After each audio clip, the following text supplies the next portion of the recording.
Welcome to the Underground, the Steel City Underground, a Pittsburgh Steelers podcast made by fans like you, for fans like you. Now, here's your host, Joe Kuzma. Hello, everyone, and welcome to another edition of the Steel City Underground Podcast. I'm your host, Joe Kuzma. Hopefully, all of you, your bellies are now not as full. Maybe they went down a little bit in the morning, the day following Thanksgiving. Hope everyone had a happy Thanksgiving. Continue to have a happy and safe Thanksgiving holiday weekend. I know it kicked off in the right way with the Pittsburgh Steelers picking up their second straight road victory against a bad team. Wow, imagine that. 2 straight victories against bad teams. Not always pretty, at times a little ugly, but mostly dominant. A 28-7 final Steelers victory over the Indianapolis Colts. Scott Tolzien looked pretty composed with the exception of a couple interceptions, 22-36, 205. He had a 62.8 rating. It was fairly obvious that being another 5-5 team on the bubble here, that Chuck Pagano and company, especially at home, were pulling out all the stops. You had a fake punt on a 4th down.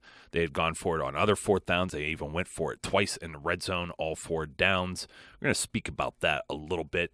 Pittsburgh Steelers, Killer Bees, looking very good in this game. And, of course, the Steelers mostly dominant. The Colts did win the time of possession, but it was a very long, the longest drive that they had. That in that third quarter was the longest drive they had in their entire season, upwards of 11 minutes, 19 plays. Pretty interesting stuff. Almost went as long as Aretha Franklin's national anthem. I'm telling you, folks. I was getting ready for these games for that 12:30 kickoff on Thanksgiving. And as is customary, we're hosting the dinner at my home. We have family members coming over. We're cleaning up. So I have just been a mess the whole morning, running around with my head cut off. And then I jump in the shower right as they're about to do the national anthem. I was actually running late. And I get out of the shower, and the national anthem's still going. And I kid you not, this isn't even a joke. I felt clueless as to what was going on. Like, is this like a replay? Did they replay it because it's Aretha Franklin and she's, this very, I don't even know the word. Probably legend is probably a word to describe Aretha Franklin. She may even be beyond that. And I just thought maybe that's why she was still on the television. No, she was still singing. That was pretty interesting stuff. So, but back to football. I hope you guys did enjoy your Thanksgiving. My wife made so much food. I said back to football, but I'm going to talk about food for a second. She just makes so much food. I think everyone goes home with a care package because we came and put what we cooked back in the fridge. There's just so much stuff. Turkey and pierogi and kielbasa and stuffing and 2 different kinds of stuffing. There was one that was inside the turkey that was cooked, and then there was mashed potatoes and whatever the green bean thing is with the little onion straws that she does. And then I'll tell you what, desserts, we had pumpkin pie and an apple crumb pie and brownies and some type of sugar cookies, and just so much stuff. So I was waddling around, and I'm glad this was an 8:30 kickoff because I had to recover.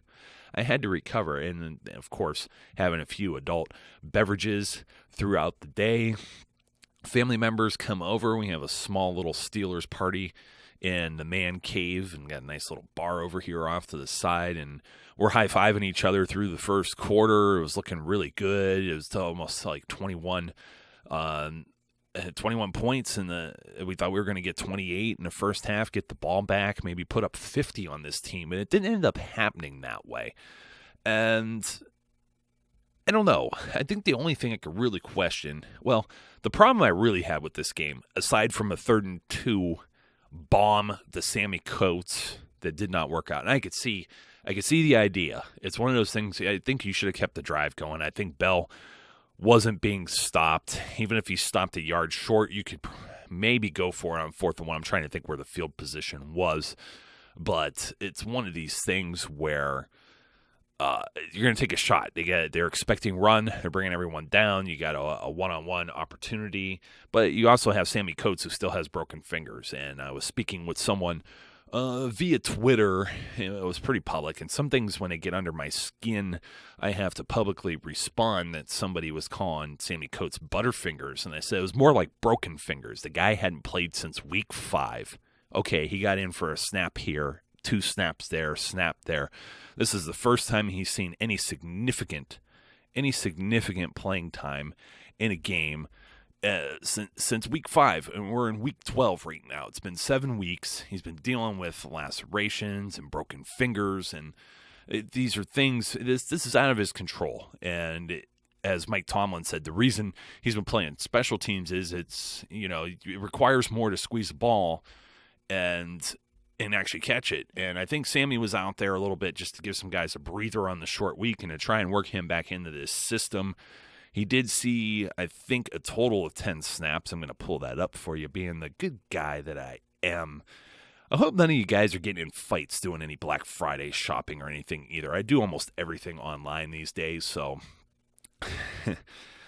Sammy Coates, 10 snaps on the dot. Actually, getting Ladarius Green back into this fold as well. He plays 14 snaps, 26% of the game, has 2 big catches, 32 and 35 yards. This is everything I expected and more.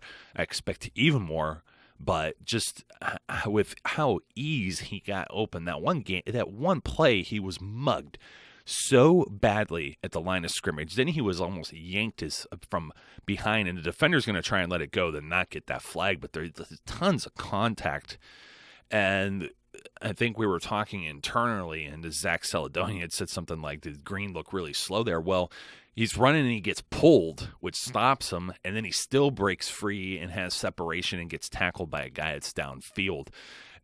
So no, he did not look slow on that play. The play was slow developing. I mean, Ben puts up this little floater and allows Green to get there, and it's just a beautiful play. I believe that one was the 3rd and 13 conversion there, and the Steelers did their part, at least offensively. They were 64% on 3rd down, but the defense allowed the Colts, and this was mostly on that one big drive, 8 of 15, 53%, and they went and on it for 4 times on 4th down and completed half of those, so twice they were there. But the Colts were only 1 for 3 in the red zone, 33%. It was that very first one, a very similar play like Ben had thrown to Eli Rogers a week or 2 earlier. Just there's not much you could do about that right there. But the Steelers otherwise pretty perfect in the red zone. So I know a lot of people are going to criticize the defense the next morning, Friday morning. Used to say Monday morning, but the D held up. The D held up in the red zone, and they even held up on 4th down. They didn't even give up the points. It wasn't even a field goal. Now, that's an extreme situation with a team that's 5-5, and I think they felt this was a must-win every bit that Pittsburgh did. And one thing Pittsburgh did differently heading into this game on Thursday, had a practice walkthrough that morning, apparently a little bit different of an operation. I think it helped them. I think it helped them. I think they looked sharp. They looked prepared. Mind you, this Colts team missing a lot of their talent. They were missing Andrew Luck. Vontae Davis got hurt. T.Y. Hilton got hurt. Their starting center was out. A lot of teams had to deal with a lot of injuries. The Steelers had to deal with that earlier this year. That's part of the reason they went on a 4-game losing streak. So my sympathy in the excuses and hearing Chris Collinsworth constantly say, well, if Dante Moncrief would have grabbed that ball and maybe they would have scored this touchdown when they didn't get anything on all the way to the 4th down try. Oh, come on, Chris. Like, your bias is showing, buddy. He had a little bit more praise for the Steelers post-game after the Killer Bees got to eat the turkey legs, which, man, that looked good. That looked like fun, too. So very happy for this team to get this victory on Thanksgiving, a national game on the road. Very, very big deal. The next 2 holidays they play, at least they play at home. They get to play in their own building. So the thing that really drove me crazy, speaking of holidays and celebrations, Le'Veon Bell and Antonio Brown. Now, it's like the referees just are looking for Antonio Brown to do something dumb and throw a flag at him after scoring a touchdown. So Antonio Brown does this little patty cake thing that we've seen him do a trillion times. I've seen others do it. I want to say, well, D'Angelo Williams does a little bow, but I want to say Bell and maybe even Hayward Bay. And some other guys have done this before. And I've seen it in other games too. Other players, other teams. And they drew a flag. And I'm thinking, well, maybe it's because Antonio Brown has the ball in his hand. But no, there's 2 flags on the play. They also penalize Le'Veon Bell. And the referees had some double vision all night, as the Colts are only penalized twice for 10 yards. Like practically none on the Colts. Now think about what I told you. Backup quarterback, backup center. They're playing at home, right? But there's a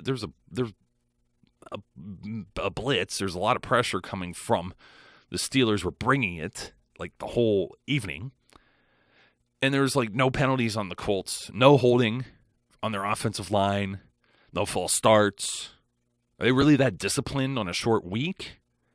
Or is it just the officials are only seeing the game really one-sided? Because, I don't know, there was like a phantom call on David DeCastro. I got to wait and see the coach's film. That's one I'm definitely going to pull up. Took away a 3rd down conversion, and then the Steelers end up punting, which I thought was ridiculous. It was a nice Le'Veon Bell run. And they called a hold on it. You couldn't even find David DeCastro in the frame. And you hear like Collinsworth or somebody say, oh, he pulled his arm. Well, guess who else they said pulled an arm too and didn't? Antonio Brown. Remember early in the game, Vontae Davis has his hand straight down on the NFL shield, on that kind of the V on the neck of the collar of his jersey, and inside his pads, and he has them, and Antonio Brown hand fights him and slaps his hand and gets it off and free, and then they call an offensive pass interference against Antonio Brown. The officiating was beyond mind-boggling. Now, as a referee myself, different sport, I'm not going to get into all that. I've been doing it for 20 years. It's a thankless job. You get yelled at. People are going to blame you for winning and losing games. I know the whole shtick, and that's why I usually stick up for officials. But the Zebras last night, Walt Coleman, I said, was doing his Sesame Street count impression. I took over the quick Yinzing article last night for Eric Herman, who was busy drinking and eating turkey with his fiance. Happy Thanksgiving, Eric. It's cool, bro. I took care of it. Anyway, the count impression. They can call multiple penalties on the Steelers, not just one, but two penalties on the offense. It's like, come on, man. Are you kidding me with this crap? I don't like to whine about penalties, but it just seemed very one-sided for most of the evening. Steelers had 7 penalties in this game. Let me see what the yards were. I did have this up a second ago. Yeah, 7 for 67. Fairly ridiculous. The most ridiculous of all is Jordan Berry getting slammed through both of his legs. And Collinsworth wants to say, well, it looked like so-and-so got shoved into him. Well, so did Shamarko Thomas get shoved into, the punter from the Ravens, when they played in Baltimore several weeks ago. And that was a 15-yard roughing the kicker penalty. This one was called running into the kicker for 5 yards, and only made this, it shortened it to a 4th and 7 instead of the 15-yard penalty in first down that the Steelers should have received, unless the crew in Baltimore got it wrong. And luckily that did not end up having any dire consequences, at least in the outcome of that game, because the next set of downs, the Steelers forced Baltimore to punt, so they didn't get to march too much further down the field or get in field goal position or anything like that. But this was like with 9 minutes or so left in the fourth quarter. And I know a lot of people are going to say, well, just a typical Steelers fan crying about the officiating and you won. And what else do you have to say? No, this is ridiculous, because regardless of win or lose, you got to get it right. In order to win a game, you got to get things right. If you lose a game, you're not getting things right, so you want to get things right and correct it. But the officials are supposed to be this unbiased third party, and it doesn't seem like it seems like they're missing more than they should be. And internally, when we talk about this with our team, and I know I butt heads with Terry Fletcher, Brian gets pretty lively in private. I don't know if he does it in public too. But, we're talking about this, and I always defend the referees, but it's indefensible when you see one play happen in one game and you see lesser things happen. At least they picked up the flag on Ross Cockrell, because that was just great defense. It was great defensive play, getting his hand in there. I just could not believe several of these penalties, and it seems like it stemmed from when you actually have something like an illegal formation or you have a false start. I could live with some of those things. I don't like to live with some of those things. Those are things that should not happen. Those are the things that were stalling any drives that they had in the Baltimore game. They couldn't get anything going because everything would get penalized. But I just find it hard to believe that the officials on the field can miss something that's like right in front of them. You had the New England game. Still go back to Chris Hubbard with that block, and you're going to call that a hold and take away a touchdown. And then you're going to call this David DeCastro phantom whatever it is he did. He looks like David DeCastro. I'm not going to say quit on the play because that sounds bad, but he gave it up. He knows better. He's a Pro Bowl guard, and he lets up because the play is materialized already, and he knows to not get penalized. And it just looks like the Colts defender just kind of goes by them, and they still threw the flag on it, and that was ridiculous. But it's not as ridiculous as Jordan Berry getting slammed. Collinsworth talking, if this, if that, if this guy catches this, if this happens in the red zone. What if they don't throw any flags? The Colts aren't that undisciplined or that disciplined of a team with all these backups in there. I could give them credit as a pro football team, but something just seemed very fishy last night. You see a lot of holds. Stephon Tuitt can't be stopped. Me and my cousin were talking, saying that he needs to be double-teamed. I love the gravedigger Javon Hargrave. Javon, J Wobble, whatever you want to call him. He was getting it done. What a game he had last Sunday against the Browns. Now he comes up with another big game, has a sack, 2 quarterback hits, 2 tackles for loss. He's everything you needed and more. Granted, they're playing 2 bad teams, 2 bad offensive lines, but that's the type of growth you want to see with rookies. That's what you want to see, and we're seeing it now. They're going to go up against another bad offensive line here shortly with the New York Giants. There's more of a disciplined football team. And the Steelers got a pretty soft schedule going forward. We may see more and more improvement. How about Mike Mitchell? Finally gets a pick. I was calling for one of these guys to get a pick, and they both get one. William Gay. I really wanted a pick 6, by the way. William Gay picking off this pass, too. Had some great plays. Mitchell's was really needed at that time. The offense definitely stepped up. AB with his first 3 touchdown game of his career. Never done that. Kind of blows your mind to think about that. He puts up all kinds of yards, gets all kinds of catches, makes all kind of fantastic plays, but he's never had 3 touchdowns in a game. So, the defense, they bent, but they didn't break. I didn't like the penalties. That really put the Colts in the position to score that first touchdown. It's almost like just hand the ball off and be the no fun league. It's almost what you got to do these days. So, ladies and gentlemen, hope you going to enjoy your leftover turkey now. And we're going to look forward to a mini bye. No Steelers football for the weekend. And we're just going to make it through, eat some leftover turkey, and by the time you're done with that, Steelers will be back at home to face the New York Giants at Heinz Field. Until next time, be safe, be good, and I will catch you later.